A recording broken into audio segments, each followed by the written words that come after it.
Day is going to be the last big day for people to get their fantasy drafts done before the NFL season starts. It kicks off on Thursday with the Lions and the Chiefs. But then the Colts play the Jags on Sunday, and that's what we're talking about, the fantasy football impact of what's going to happen in that game, okay? So, of course, happy Labor Day, first of all. Hope you have a fun and safe day with your friends and family. Don't forget to drink responsibly, all right?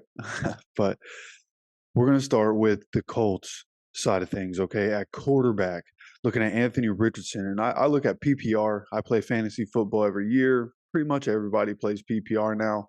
So this is a regular ESPN scoring system. And Anthony Richardson for week one is projected at 16.7 points. I feel like that's probably a pretty good range, even though he does have that running capability that helps him get points. I think for his first game, that's probably a pretty reasonable expectation, in my opinion, right? You got to expect, even against this Jaguars defense, he's probably like realistically, what are we thinking he's going to do? Probably one or two touchdowns, probably one or two interceptions, right? Those kind of balance each other out. I expect him to get 200 yards at most passing, right? And then adding whatever through the rushing game. The rushing side of things is what's really going to make the numbers either jump or stay down at the end of the day. So if I'm looking at trying who should I start week one, like I'm probably not starting Anthony Richardson if I drafted him, though I did draft Anthony Richardson in most of the leagues that I drafted in. Was able to snag him pretty late in drafts.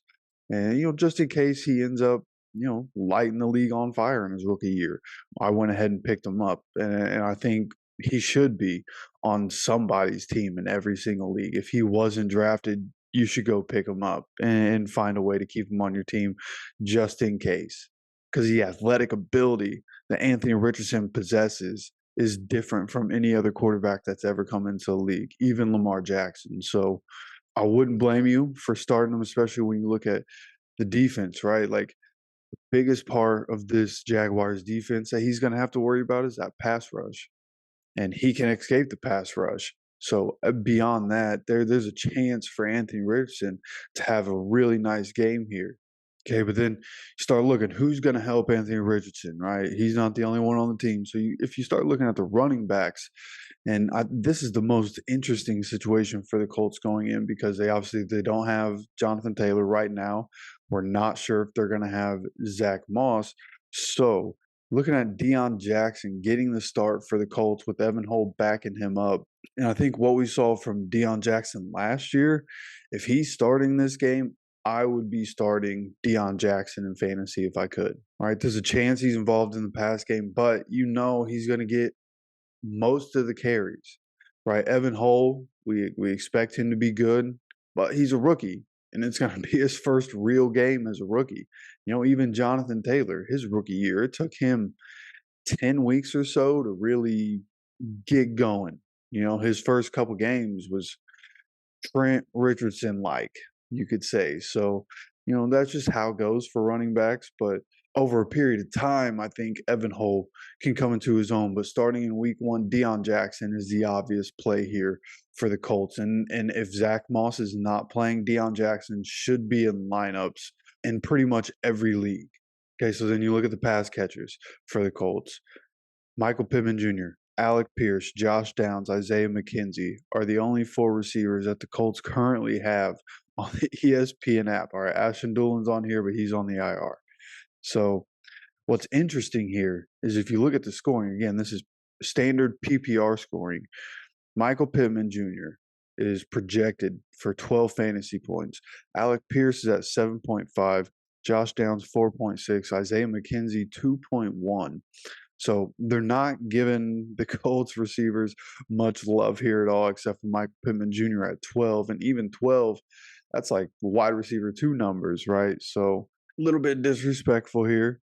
I think Alec Pierce actually has a chance to have a really good game here. I think the matchups is what you're really looking at.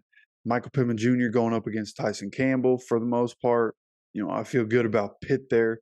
So I honestly think his projection is probably pretty close to what he's going to end up with.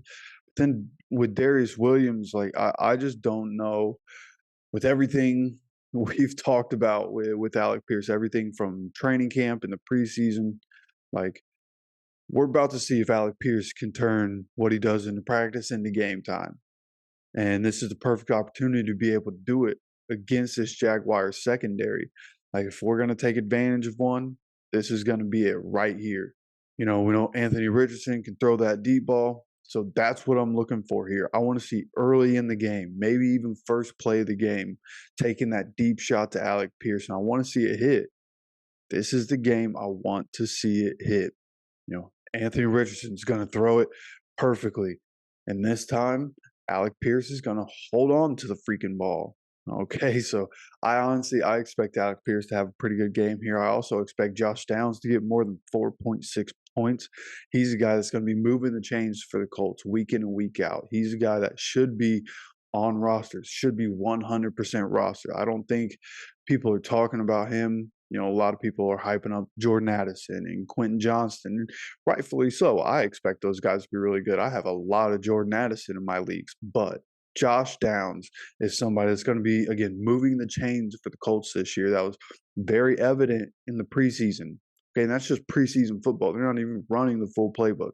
So going into the season, Josh Downs, watch out for him. Okay, if you can snag him, like if you have somebody on your roster that you drafted late that you weren't real sure about, and you're still not real sure about, go ahead pick up Josh Downs because I'm pretty sure he's going to end up with probably 3 or 4 catches a game that end up being first downs. Okay, somebody that I'm paying very close attention to going into week 1, trying to find a way to put him on my teams before week 1, because after week 1, I feel like people are going to start to catch on to, oh, there is another rookie wide receiver that needs to be rostered. So while you were probably able to get away with getting Alec Pierce and Josh Downs, on the waiver wire, those guys not even getting drafted in a lot of the leagues that I'm in, after week 1, I do expect that could change for both of these guys. Okay, and then you go look at the tight ends for the Colts. Okay, Kylen Granson projected 3.5, Mo Alie-Cox 3.1, Drew Ogletree 2.9, Will Mallory 1. Okay, and obviously Jelani Woods is on the IR. Unfortunate, he's not going to be around.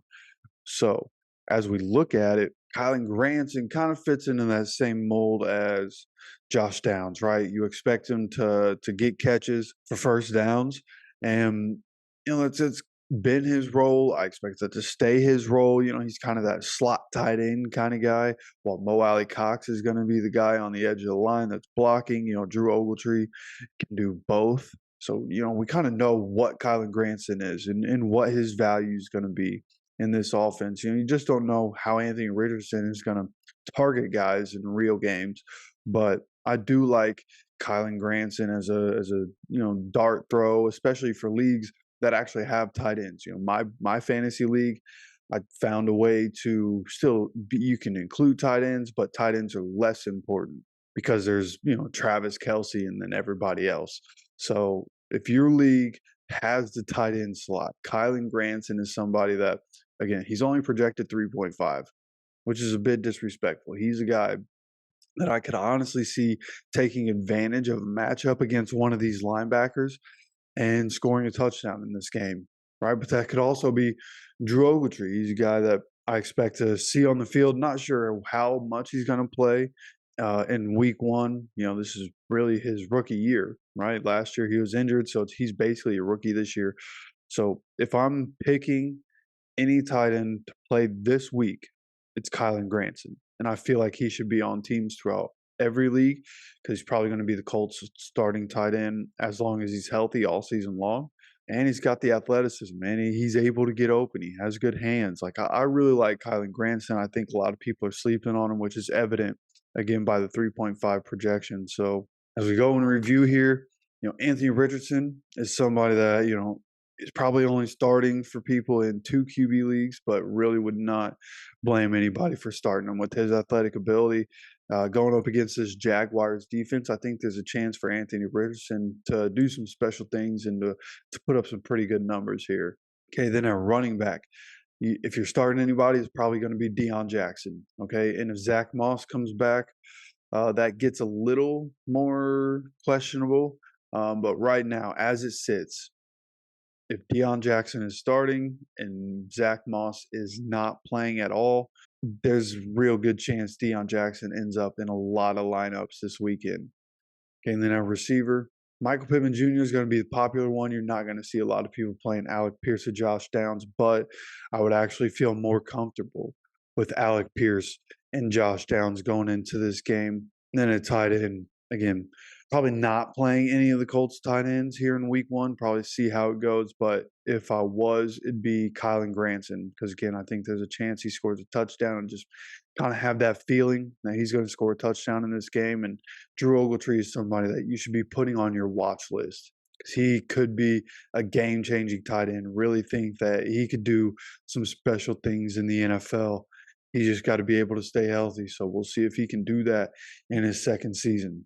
Okay, so that's going to do it for this week's fantasy outlook for the Colts. And if you play fantasy football, I have a ESPN Pick'em League that I started just for Indianapolis Colts Syndicate and friends. The link for that is in the description. So go ahead, join that if you'd like to join.